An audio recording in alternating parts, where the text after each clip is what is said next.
साम दाम दंड भेद सूत्र मेरे नाम। तिरंगा प्यारा झंडा ऊंचा रहे हमारा।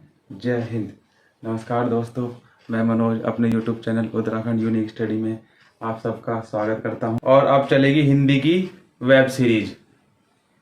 आपको पसंद आए, अच्छी लगे तो मेरे चैनल उत्तराखंड यूनिक स्टडी को सब्सक्राइब करें और कमेंट करें, लाइक करें, शेयर करें। तो आज हम स्टार्ट करते हैं हिंदी भाषा।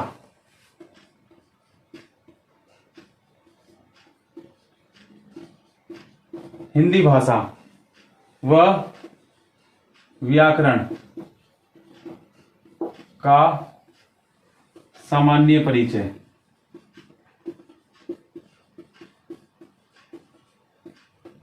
सामान्य परिचय।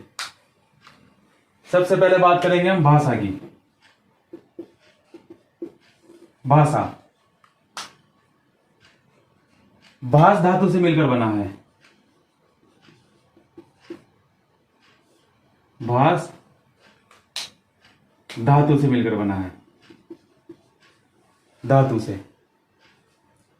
और मूल भाषा, मूल भाषा संस्कृत।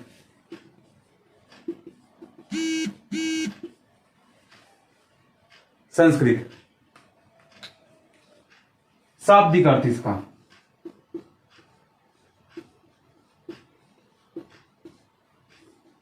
शाब्दिक अर्थ विचार प्रकट करना।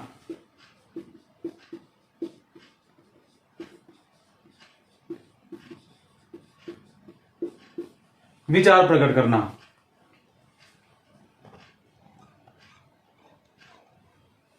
परिभाषा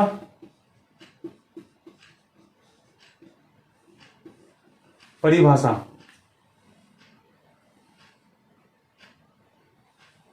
मनुष्य के मन की,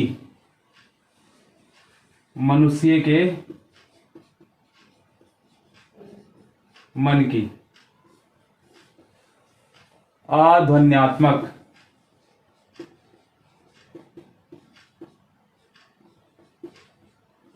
आध्वन्यात्मक इकाई है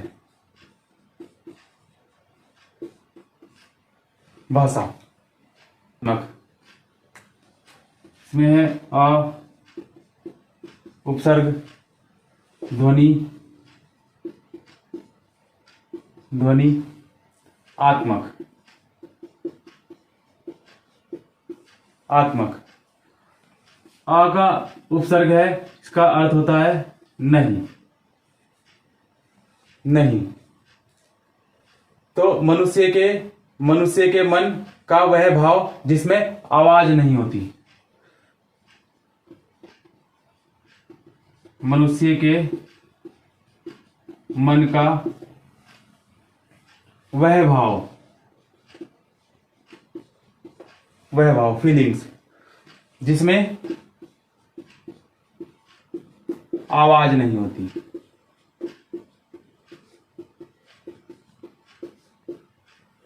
जिसमें आवाज नहीं होती। और ध्वनि का अर्थ होता है आवाज, आवाज। आत्मक स्वरूप लिए हो,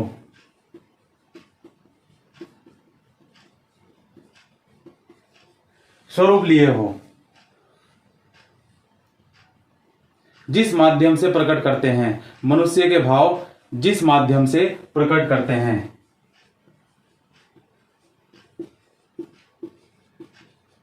मनुष्य के भाव जिस माध्यम से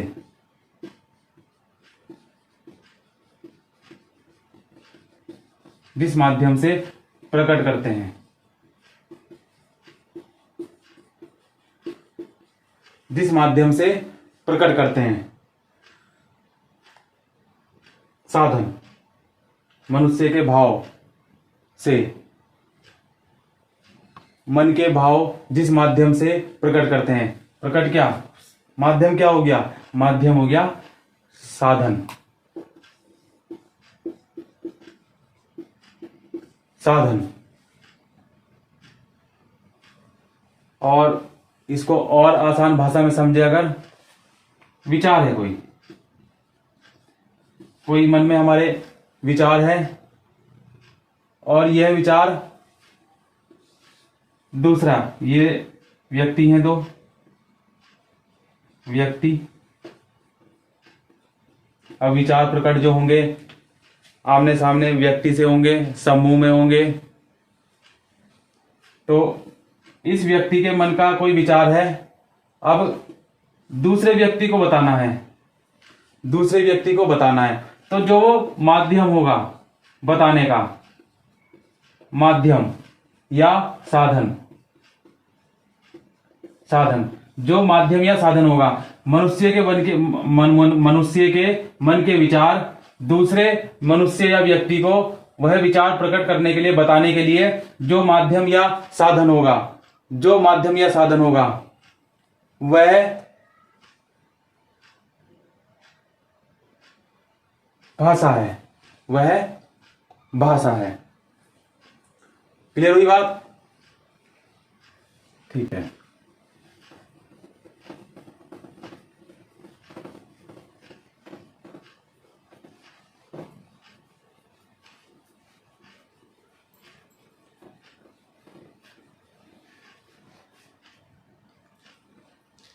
भाषा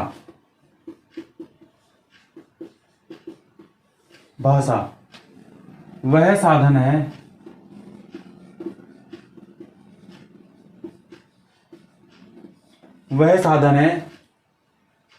जिसके द्वारा एक व्यक्ति या व्यक्तियों का समूह, एक व्यक्ति या समूह, व्यक्तियों का समूह दूसरे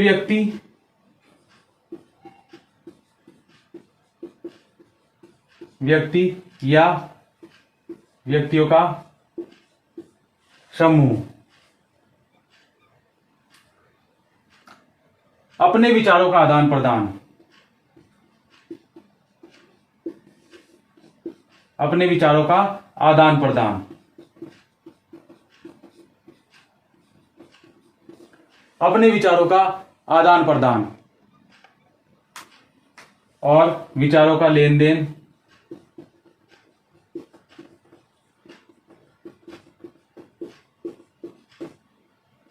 विचारों का लेन देन, विचार विनिमय,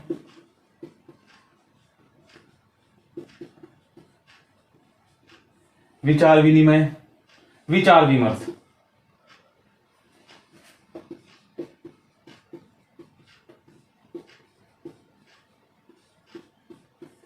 विचार विमर्श।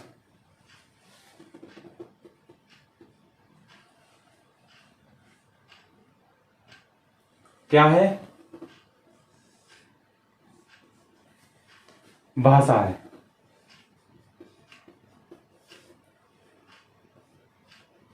भाषा है। विशेषताएं,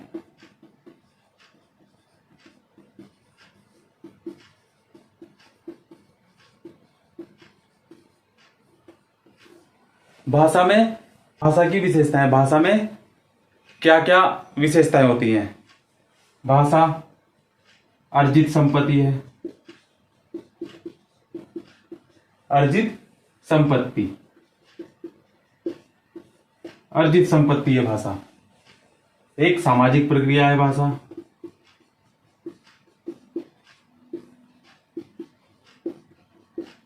सामाजिक प्रक्रिया है, जी हाँ बिल्कुल। समाज की यह प्रक्रिया है कि अगर हम अपने भारत में रहते हैं और भारतीय हैं तो हमें हिंदी भाषा बोलना, शुद्ध लिखना व शुद्ध पढ़ना आना चाहिए। तो एक सामाजिक प्रक्रिया है।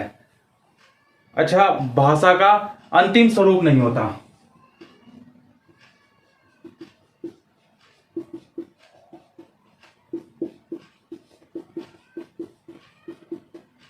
भाषा का कोई अंतिम स्वरूप नहीं होता। अगर अंतिम स्वरूप होता, अगर होता, अगर होता तो भाषा बदलती ही नहीं।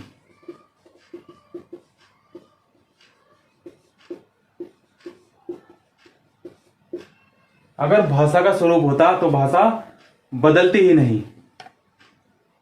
अच्छा, भाषा परिवर्तनशील है।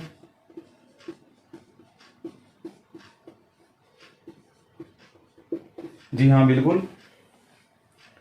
अगर हम पंजाब में जाते हैं तो पंजाबी भाषा बोलते हैं, राजस्थान में जाते हैं तो राजस्थानी भाषा, और उत्तराखंड में आए तो कुमाऊनी और गढ़वाली भाषा। तो क्षेत्र के हिसाब से भाषा क्या है, परिवर्तनशील है, और क्षेत्र के साथ भाषा में बदलाव होता है। क्षेत्र के साथ भाषा में बदलाव।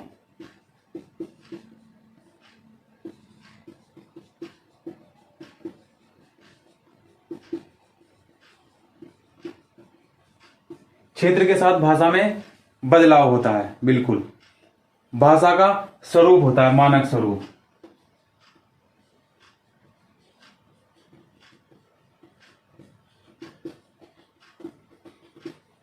भाषा का मानक स्वरूप होता है। बोलने की योग्यता,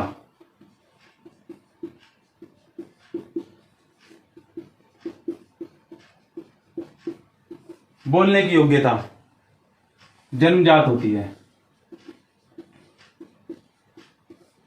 जन्मजात होती है बोलने की, लेकिन कैसे बोलना है,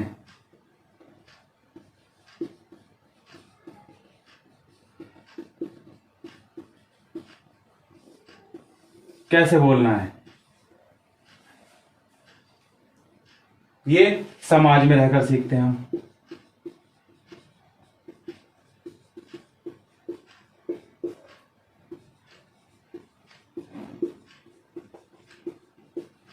समाज में रहकर सीखते हैं। अनुकरण,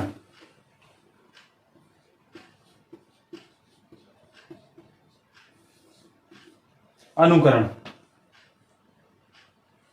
उच्चारण, उच्चारण, लेखन, लेखन। अब ये अनुकरण क्या होता है, के जैसा, के जैसा सुनकर, सुनकर, और उच्चारण, और पहला उच्चारण और दूसरा लेखन सीखते हैं। में बोलने की योग्यता तो जन्मजात होती है, लेकिन कैसे बोलना है, क्या बोलना है, वह हम समाज में रहकर सीखते हैं। समाज में रहकर सीखते हैं। कुछ तो किसी को देखकर सीखते हैं, किसी से सुनकर सीखते हैं, और उच्चारण और लेखन सीखते हैं। दो चीज़ें, उच्चारण और लिखना, लिखना हम सीखते हैं। और जैसे बॉर्न बेबी होता है तो अपने माँ के मुख से वो जो है सुनकर बोलना सीख जाता है माँ, तो उसे ही कहते हैं हम अनुकरण, जो कि समाज में रहकर किया जाता है। भाषा की,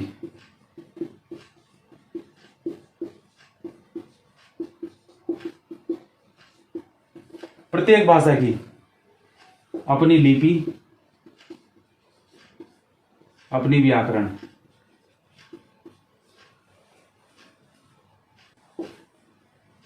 ये क्या है, लिपि निश्चित, निश्चित लिपि या व्याकरण होती है, जो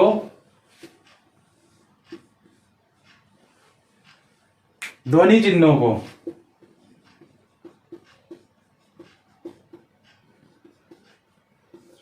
ध्वनि चिन्ह रूप प्रदान करती है, मानकीकृत रूप प्रदान करती है। भाषा का स्वरूप।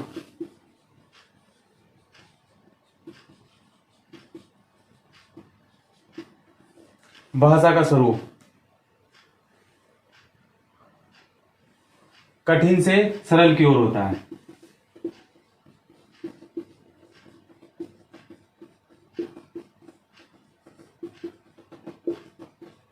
कठिन से सरल की ओर होता है। और भाषा के वर्णों, हिंदी भाषा के वर्णों की संख्या।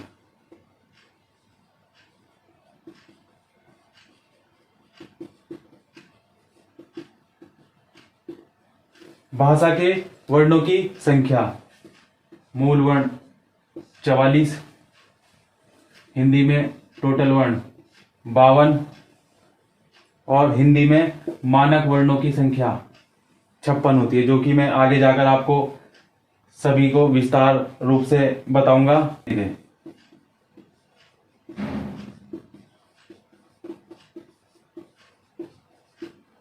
भाषा को सीखने के लिए मनोवैज्ञानिक दृष्टिकोण।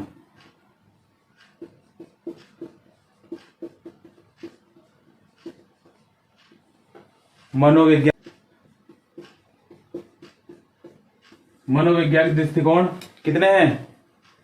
दृष्टिकोण से 3 योग्यताएं हैं।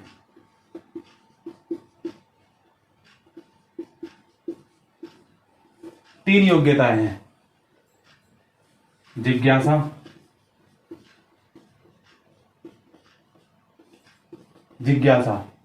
अनुकरण और अभ्यास।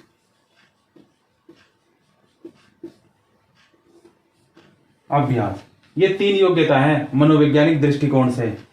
और जिज्ञासा, जानने की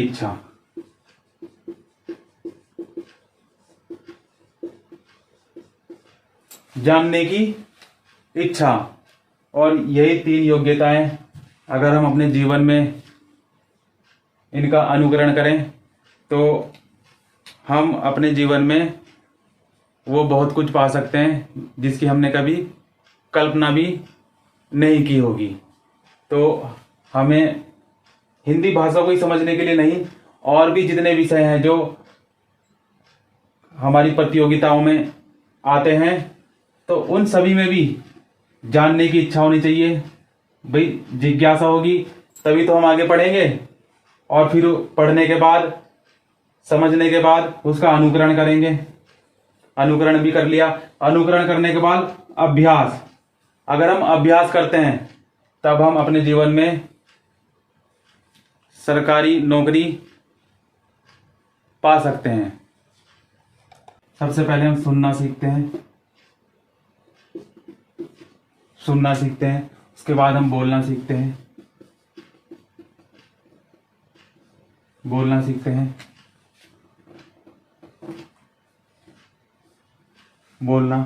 उसके बाद हम पढ़ना सीखते हैं, उसके बाद हम लिखना सीखते हैं। लेकिन मैडम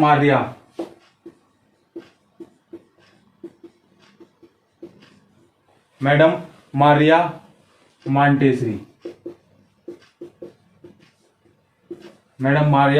मांटेसरी ने भाषाई कौशल का क्रम,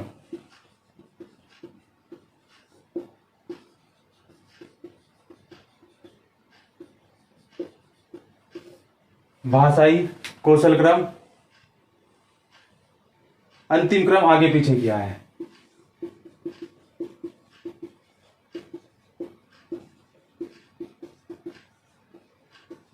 अंतिम क्रम ये वाला आगे पीछे किया है। प्रकार,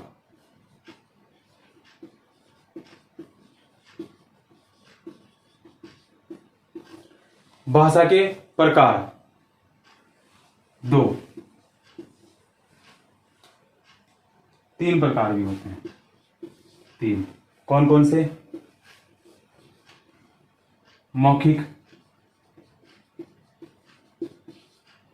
मौखिक, लिखित लिखित और सांकेतिक।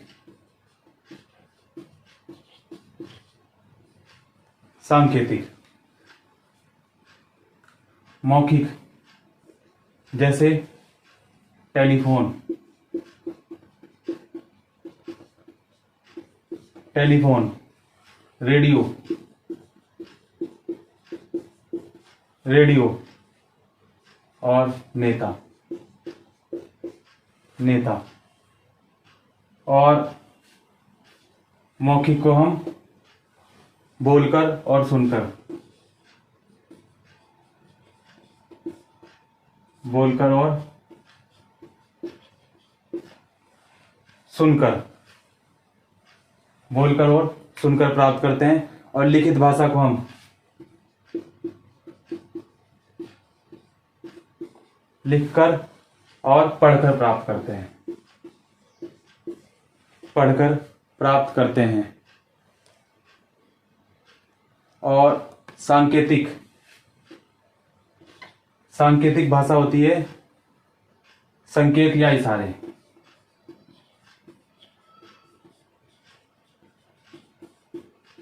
संकेत या इशारे, जैसे क्रिकेट अंपायर,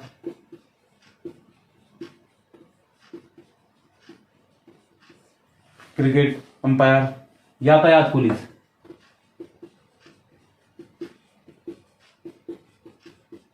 यातायात पुलिस।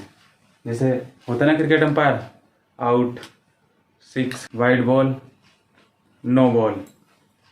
तो ये क्या थी? सांकेतिक भाषा थी।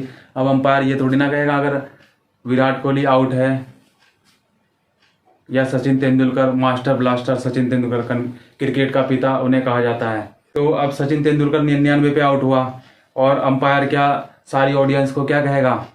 आउट है, आउट है, आउट नहीं। वो क्या है? एक सांकेतिक भाषा है और वो क्या है? फिक्स है। जैसे कि अब आउट होगा तो ऐसे कर देगा तो सारी ऑडियंस क्या मानेगी कि भाई आउट है। इशारे की भाषा होती है। और दो व्यक्ति,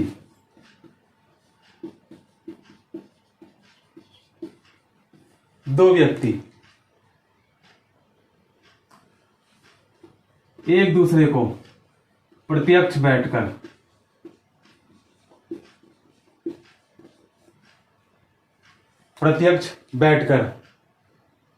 बातें कर रहे हैं, बातें कर रहे हैं। तो कौन सी भाषा हो जाएगी? मौखिक भाषा।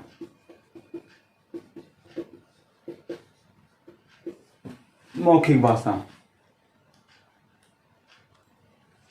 जब व्यक्ति विचारों का आदान प्रदान,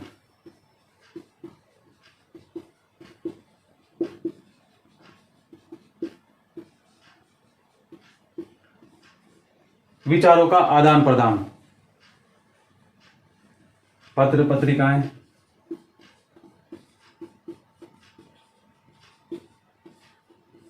पत्र पत्रिकाएं, पाठ्य पुस्तकें,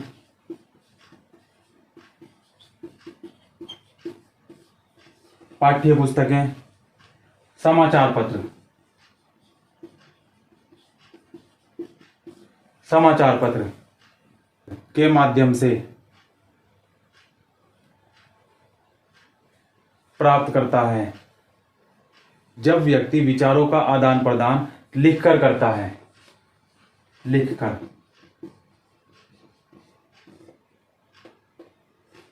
लिखकर विचारों का आदान प्रदान।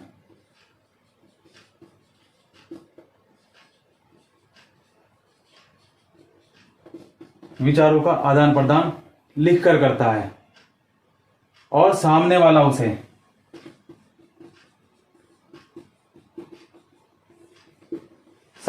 उसे पढ़कर ग्रहण करता है, पढ़कर ग्रहण करता है। तो कौन सी भाषा होती है? लिखित भाषा।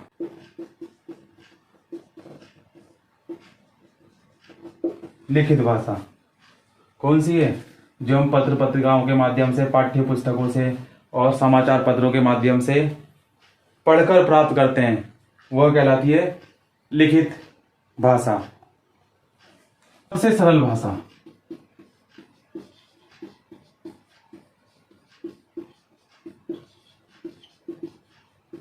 सबसे सरल भाषा कौन सी होगी?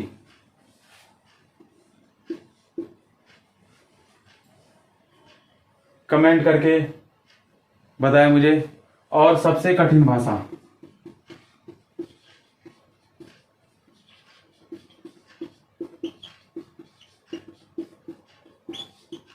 सबसे कठिन भाषा कौन सी होगी?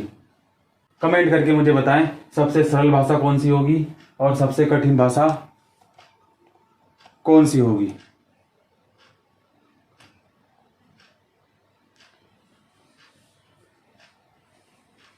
अब बात करते हैं हम,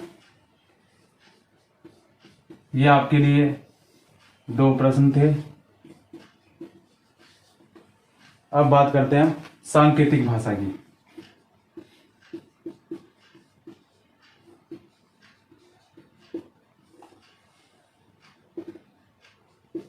सांकेतिक भाषा, जब तक सार्थक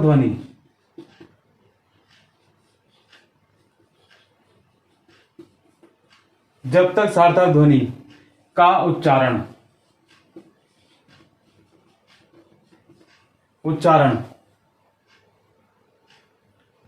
नहीं किया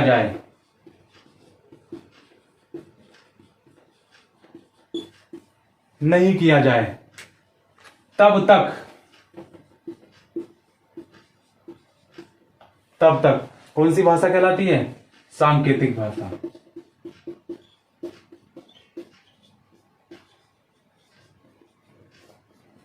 सांकेतिक भाषा कहलाती है।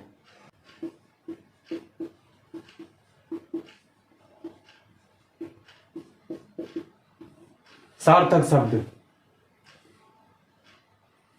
सुनने को नहीं मिलते,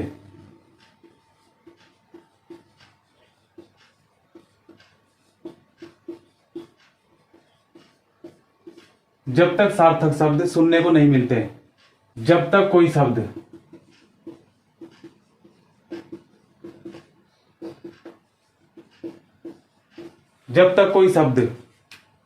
पढ़कर प्राप्त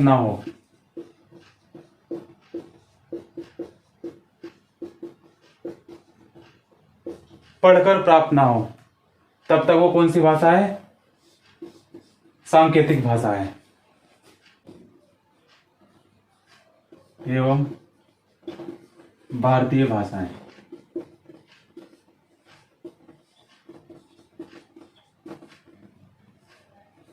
हिंदी एवं भारतीय भाषाएं। तो इसमें लिपि,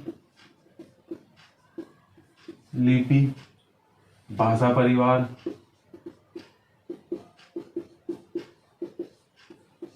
परिवार, आर्य भाषाएं,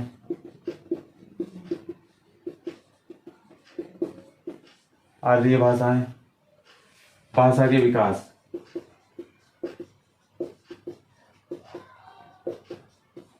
भाषा का विकास, उपभाषा, बोली, उपबोली। तो सबसे पहले पढ़ेंगे हम लिपि।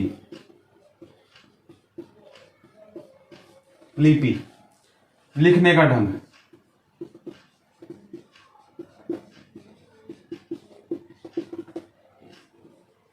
ढंग, तरीका, शैली क्या कहलाती है? लिपि कहलाती है।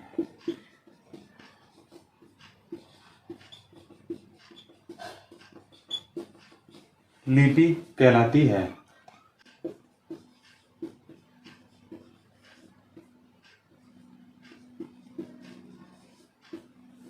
ब्राह्मी लिपि सबसे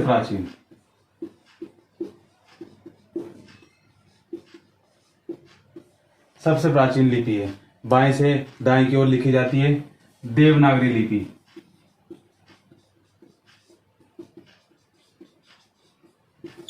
देवनागरी लिपि, संस्कृत, संस्कृत व हिंदी भाषा की लिपि है।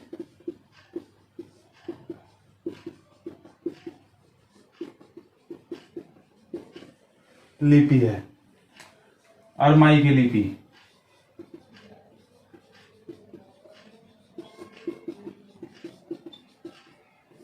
अरमाई की लिपि, अरबी, फारसी, फारसी, उर्दू भाषा, उर्दू भाषा की लिपि है, दाएं से बाएं ओर लिखी जाती है। अरबी लिपि,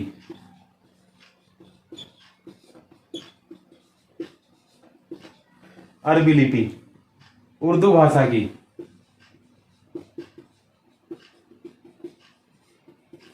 उर्दू भाषा की वर्तमान लिपि है। वर्तमान लिपि है, दाएं से बाएं ओर लिखी जाती है।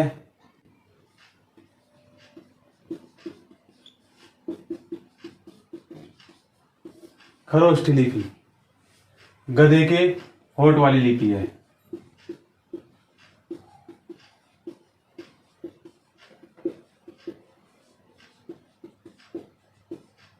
गधे के होठ वाली लिपि है, दाएं से बाएं ओर लिखी जाती है और इसमें अशोक के शिलालेख मिले। इस लिपि में अशोक के शिलालेख, अशोक के शिलालेख। गुरुमुखी लिपि,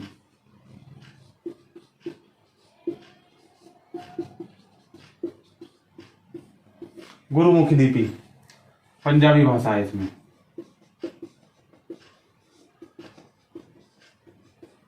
पंजाबी भाषा है। रोमन लिपि,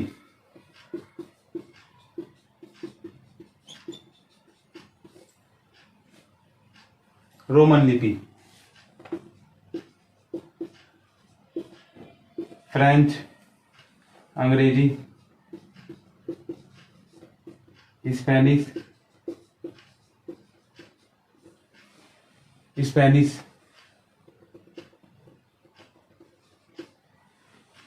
जर्मनी, जर्मनी भाषा की लिपि है और इसी से ये ग्रीक या लैटिन,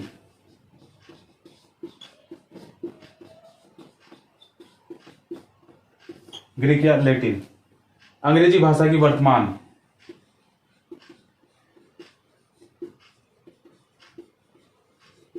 अंग्रेजी भाषा की वर्तमान लिपि है।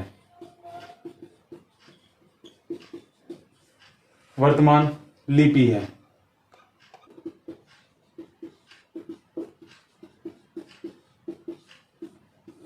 भाषा परिवार, दो भाषा परिवार हैं। भारत में दो भाषा परिवार हैं। भारत में दो भाषा परिवार, भारोपीय भाषा परिवार,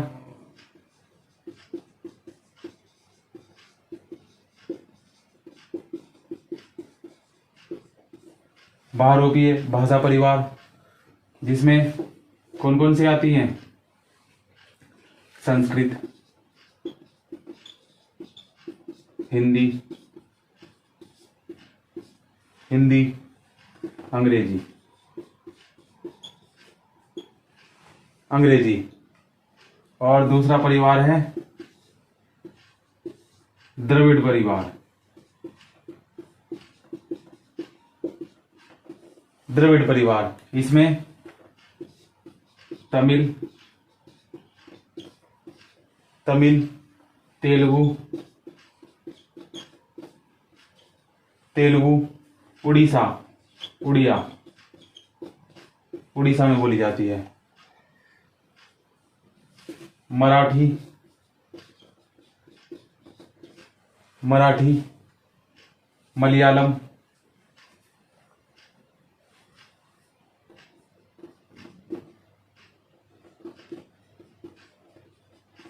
मलयालम।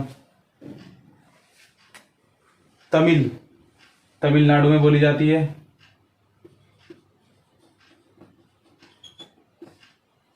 तमिलनाडु में बोली जाती है। तेलुगु केरल में। उड़िया उड़ीसा में। और मराठी महाराष्ट्र में। मलयालम केरल में बोली जाती है, केरल में। और द्रविड़ परिवार में आते हैं दक्षिण भारत के राज्य।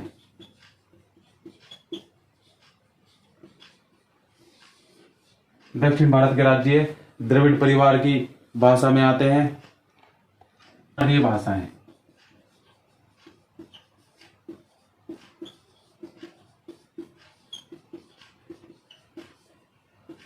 भारतीय आर्य भाषाएं, 3 भारतीय आर्य भाषाएं। 3। पहली है प्राचीन भारतीय आर्य भाषा। प्राचीन भारतीय आर्य भाषा। इसमें आएगी संस्कृत। संस्कृत जो कि 1500 ईस्वी पूर्व से 1500 ईस्वी पूर्व से 500 ईस्वी पूर्व तक।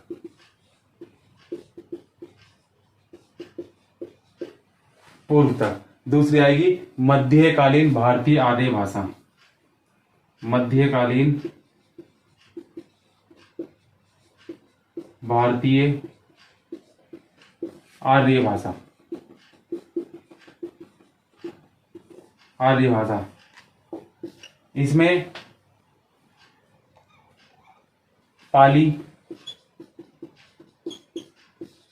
प्राकृत, अपभ्रंश,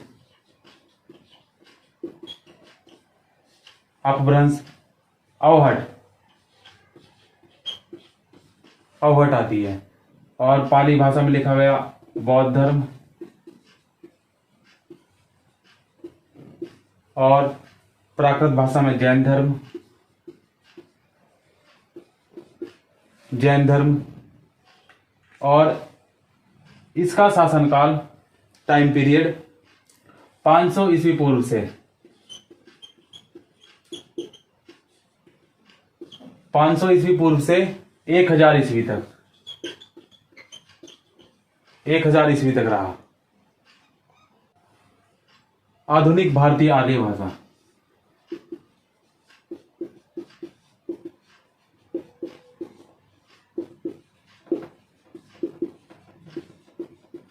आधुनिक भारतीय आर्य भाषा इसमें प्राचीन हिंदी,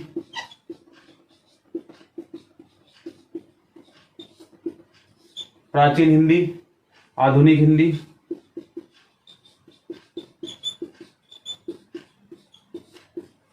हिंदी, इन दोनों से निकली हमारी जो हिंदी है, हम बोलते हैं अभी वर्तमान में हिंदी। और इसका टाइम पीरियड 1000 ईस्वी से अब तक है। अब तक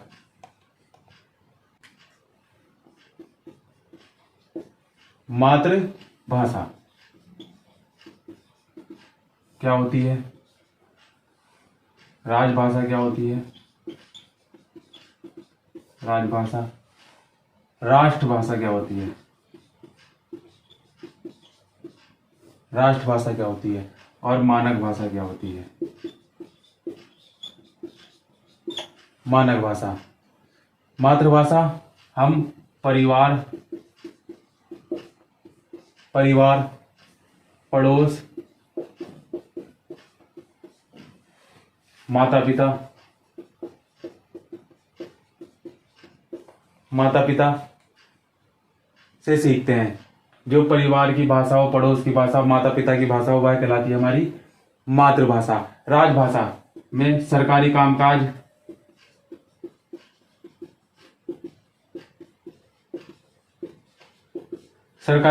हमारे राजभाषा में होते हैं और इसे कार्यालय की भाषा ही बोलते हैं।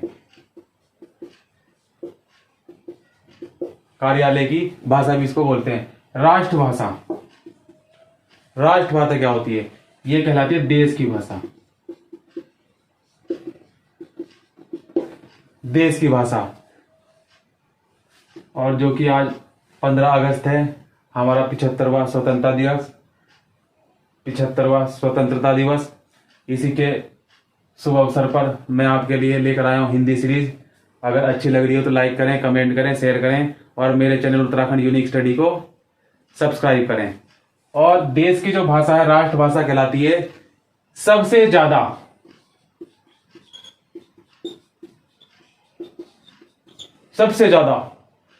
बोलने व लिखने वाली है।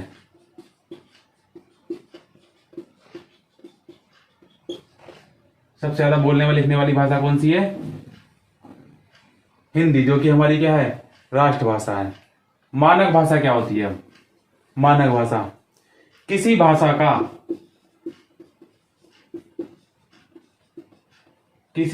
का आदर्श रूप, आदर्श रूप क्या कहलाता है? मानक भाषा कहलाता है। क्या कहलाता है? मानक भाषा कहलाता है। और खड़ी बोली,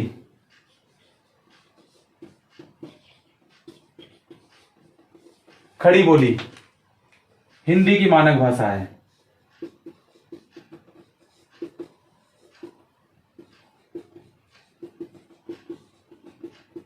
हिंदी की मानक भाषा है खड़ी बोली। हिंदी भाषा के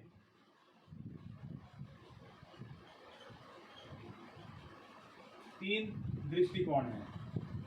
3 कौन कौन से हैं? ऐतिहासिक,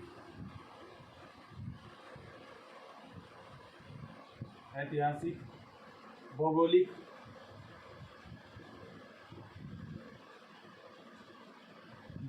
और राजनीतिक।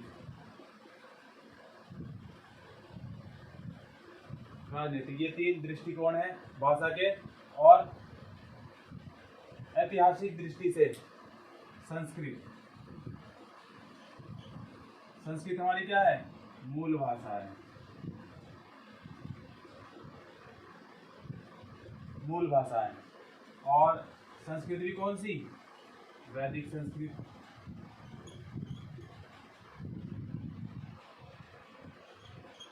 वैदिक संस्कृत, लौकिक संस्कृत।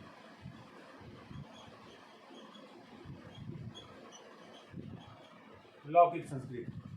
और वैदिक संस्कृत में वेद,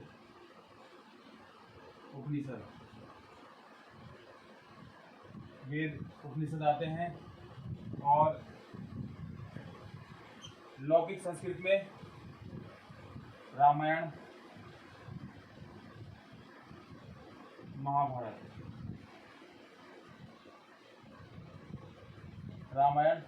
महाभारत, और पाली भाषा, प्राकृत भाषा,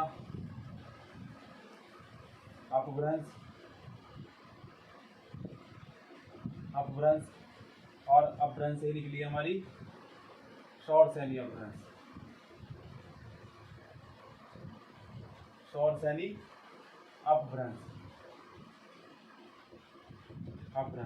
और इसी शौर सैनी अपभ्रंश से हमारा हिंदी का विकास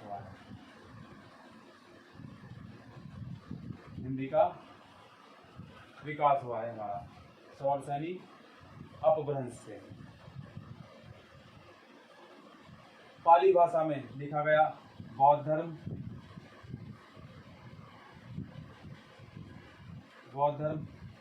का ग्रंथ है त्रिपिटक। और प्राकृत भाषा में लिखा गया जैन धर्म प्राकृत भाषा में, और इसके ग्रंथ का नाम है आगम ग्रंथ है।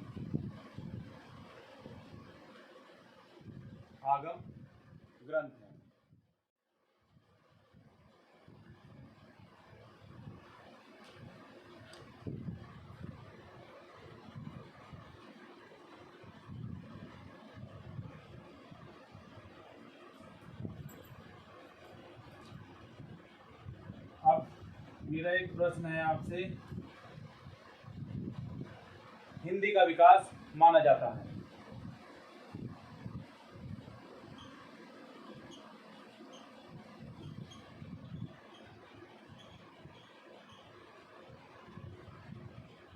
हिंदी का विकास माना जाता है। Option A Sanskrit, option B Apabhramsha, option C Sauraseni और option D none of these. इनमें से कोई नहीं। हिंदी का विकास माना जाता है। कमेंट करके इसका जवाब अवश्य बताएं। अब बात करते हैं भौगोलिक दृष्टि से।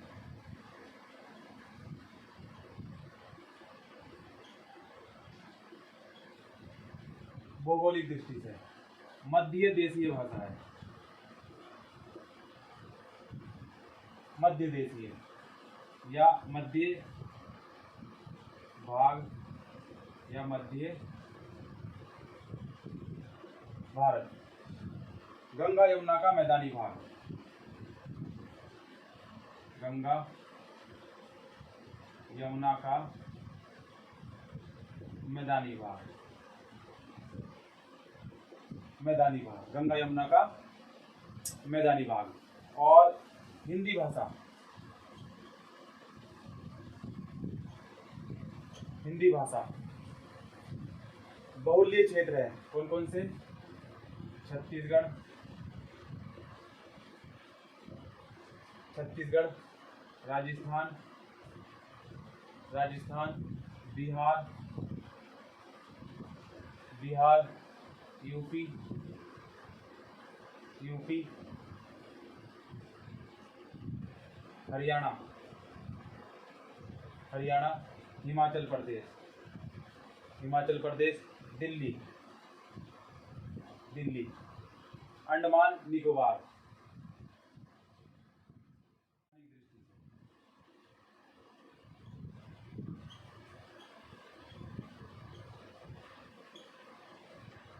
संवैधानिक दृष्टि से आज 15 अगस्त है और आज से मेरी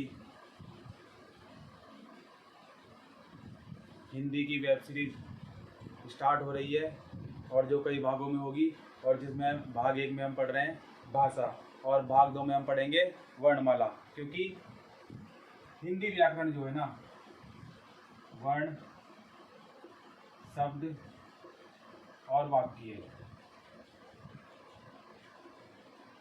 इन पर आधारित है। तो सबसे पहले हम वर्ण विचार पढ़ेंगे, फिर शब्द और फिर वाक्य। और अनुसूची 8 में, अनुसूची 8 में 22 भाषाएं दी गई हैं। 22 भाषा, जिसमें से एक हमारी क्या है, हिंदी भाषा भी है और राजभाषा, राजभाषा। भाग 17 में राजभाषा का उल्लेख है। भाग 17 में अनुच्छेद 343 से 351 तक भाषा का विकास हुआ है। और बोली,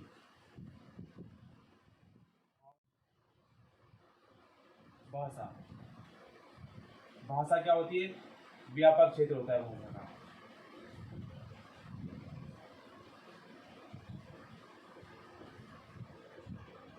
भाषा का व्यापक क्षेत्र होता है। और बोली का क्षेत्र कैसा होता है? बोली का क्षेत्र होता है सीमित। बोली सीमित क्षेत्र में बोली जाती है। अब बोली और भाषा होती क्या है, देखिए।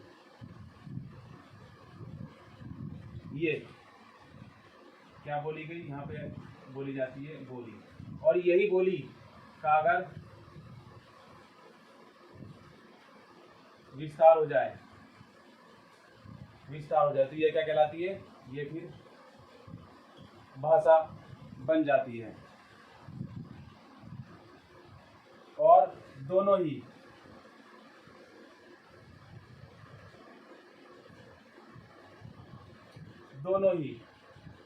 विचार अभिव्यक्ति का माध्यम है। विचार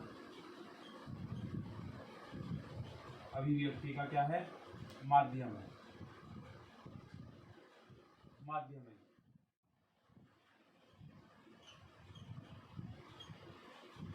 मातृभाषा जो माता के मुख से सीखी जाती है।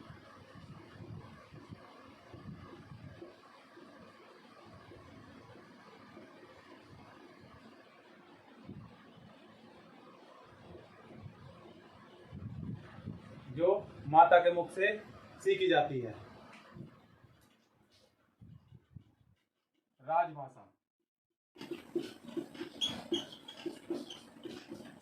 राजभाषा हिंदी। हमारी राजभाषा क्या है? हिंदी है। और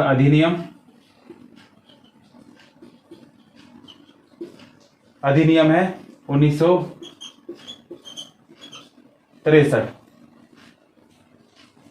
प्रशासन का कार्य होता है इसी में, प्रशासन कार्य है।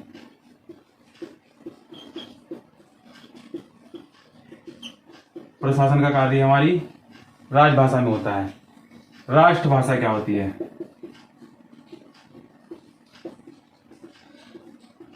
राष्ट्रभाषा संपूर्ण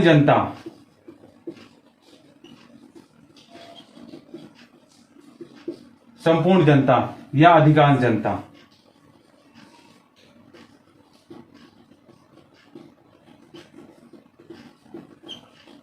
अधिकांश जनता जो बोलती है वह कहलाती है हमारी राष्ट्रभाषा।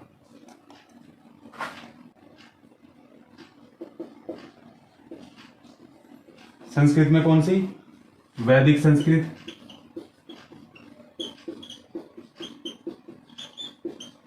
और लौकिक संस्कृत।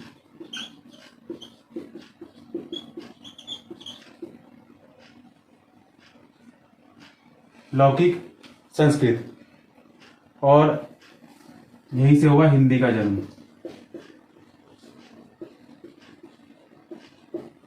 जन्म। और वेद आते हैं वैदिक संस्कृत में।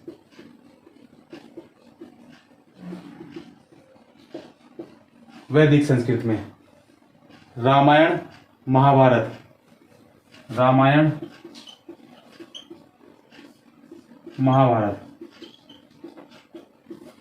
आते हैं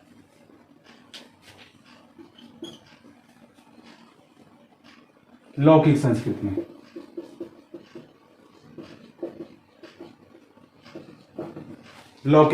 में।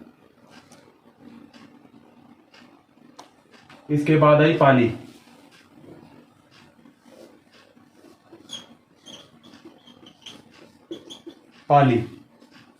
बौद्ध धर्म लिखा गया।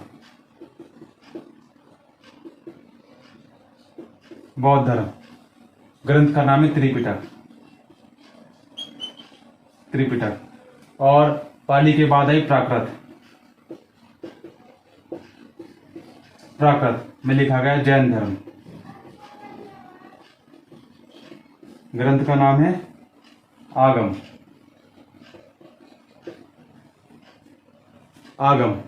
और प्राकृत के बाद हुई अपभ्रंश। और अपभ्रंश हुआ चार प्रकार से। अपभ्रंश हुआ शोरसैनी,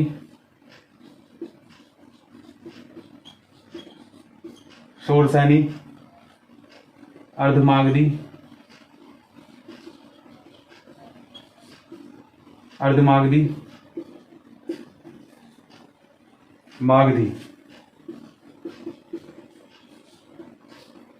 मागधी और नागर या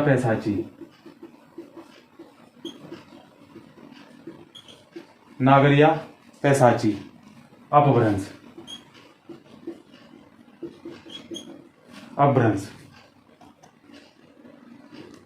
और इसके बाद आई अवहट। अवहट, और अवहट के बाद प्राचीन हिंदी।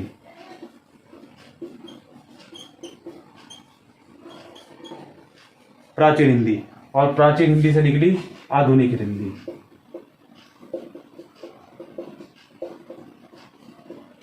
आधुनिक हिंदी, और आधुनिक हिंदी से निकली इंग्लिश। इंग्लिश का विकास हुआ। नोट है भाषा को लेकर। प्रारंभ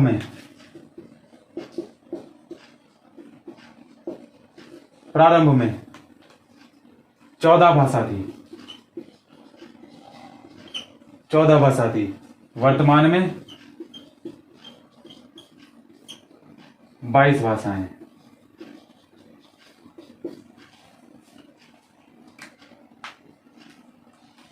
आठवीं अनुसूची में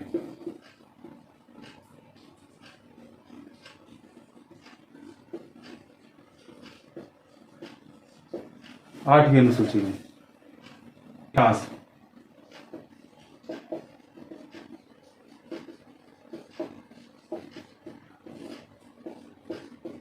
भाषा का विकास। संस्कृत से हुआ, फिर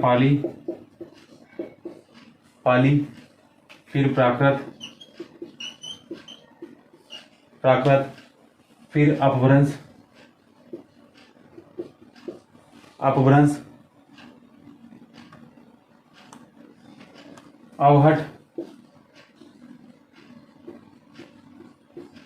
अवहट, प्राचीन हिंदी, और प्राचीन हिंदी से निकली आधुनिक हिंदी।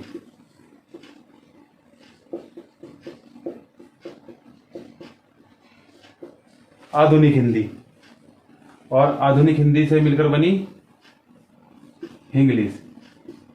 कौन सी? इंग्लिश। आधुनिक हिंदी से। भाषा हिंदी,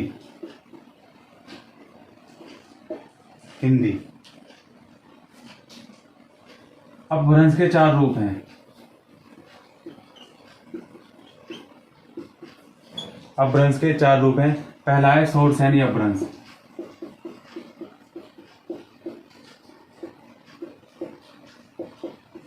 शोरसैनी अपभ्रंश, इसमें आती है पश्चिमी हिंदी,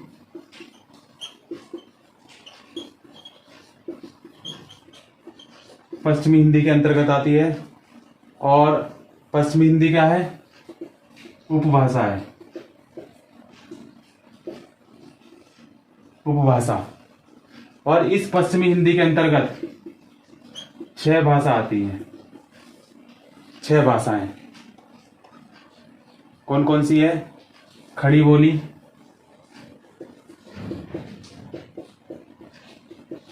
बोली,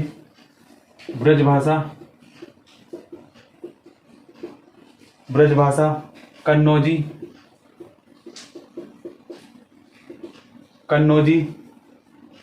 बुंदेली,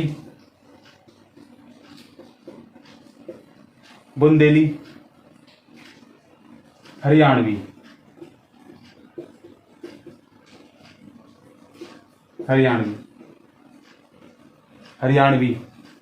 और दक्षिण हिंदी। 6 भाषाएं आती हैं। खड़ी बोली मेरठ में बोली जाती है, ब्रजभाषा मथुरा में, और बुंदेली मध्य प्रदेश और यूपी का क्षेत्र है। हरियाणवी हरियाणा में बोली जाती है। और ये क्या कहलाई? ये कहलाई बोली।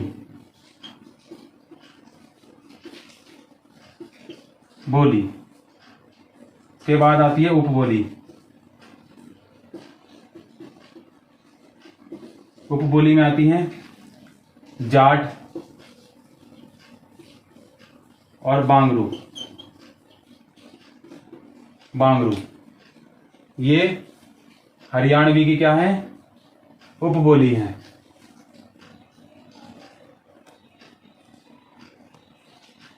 उपबोली बोली जाती है गाँव में, और बोली बोली जाती है जिले में। भाषा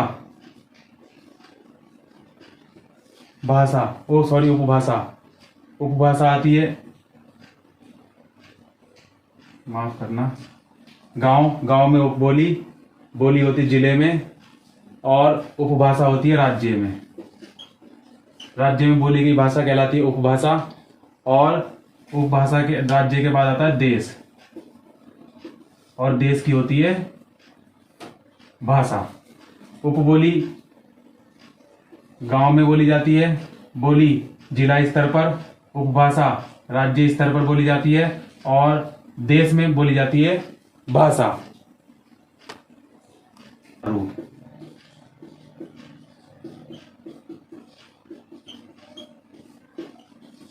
चालू। दूसरी है अर्धमागधी।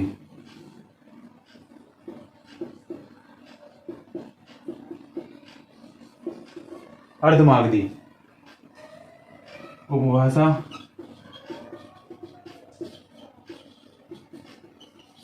बोली, उपभाषा में आएगी पूर्वी हिंदी,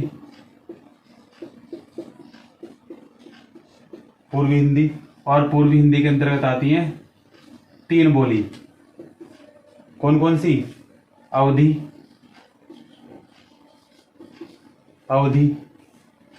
बघेली,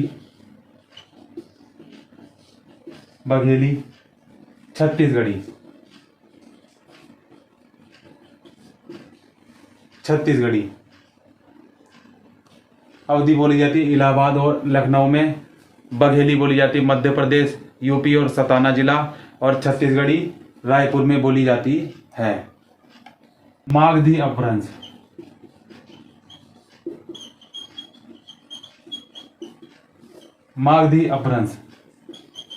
अपभ्रंश भाषा का तीसरा रूप, मागधी अपभ्रंश। इसमें उपभाषा होगी, उपभाषा और उपबोली। उपभाषा के अंतर्गत आ जाएगी बिहारी हिंदी,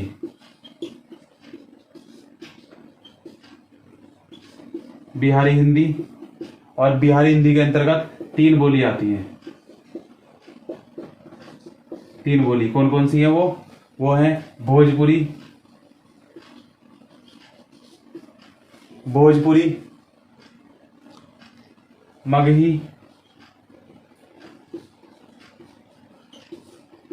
मगही, मैथिली।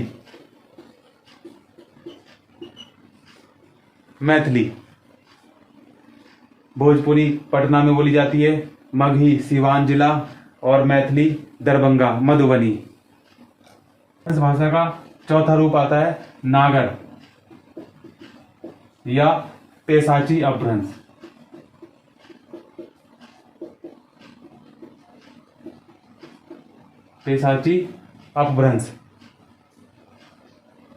इसमें उपभाषा होगी, उपभाषा के बाद बोली। तो नागर पैसाची अपभ्रंश में राजस्थानी हिंदी आती है,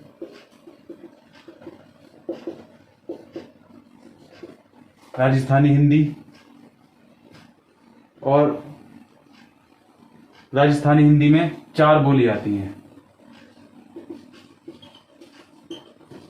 4 बोली। वे 4 बोली कौन कौन सी हैं? मारवाड़ी,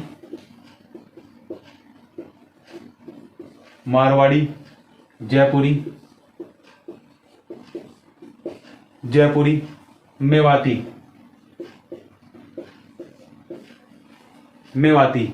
मालवी, मारवाड़ी राजस्थान, जयपुरी ढूंढानी, मेवाती हाड़ौती, और मालवी जो है मध्य प्रदेश राजस्थान की जो है क्या है, उपबोली है। इसके बाद 5वां आता है पहाड़ी हिंदी।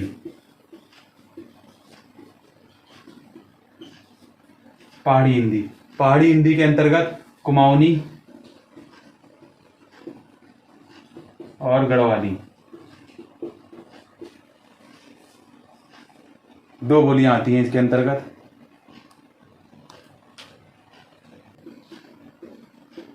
गांव के बाद गांव जिले में होता है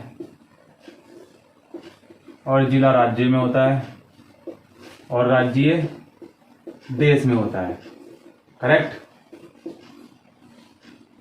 गांव में बोली जाती है उपबोली। उपबोली। जिला में आती है बोली। बोली। राज्य में आती है उपभाषा। राज्य स्तर पर उपभाषा बोली जाती है और देश स्तर पर जो बोली जाती है वो कहलाती है भाषा। भाषा कहलाती है। हिंदी वेब सीरीज का हमारा भाग 1 समाप्त होता है, जिसमें हमने भाषा के बारे में पढ़ा और भाग 2 में हम लेकर आएंगे वर्णमाला। अगर मेरी वेब सीरीज आपको अच्छी लगे तो लाइक करें, कमेंट करें, शेयर करें और मेरे चैनल उत्तराखंड यूनिक स्टडी को सब्सक्राइब करें।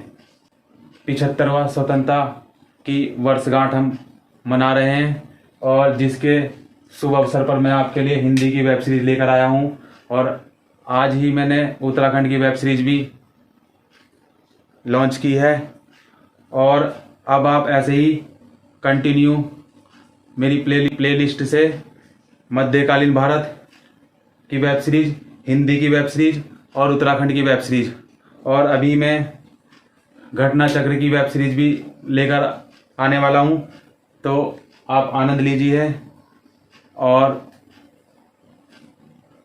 कमेंट करिए, लाइक करें, शेयर करें। धन्यवाद।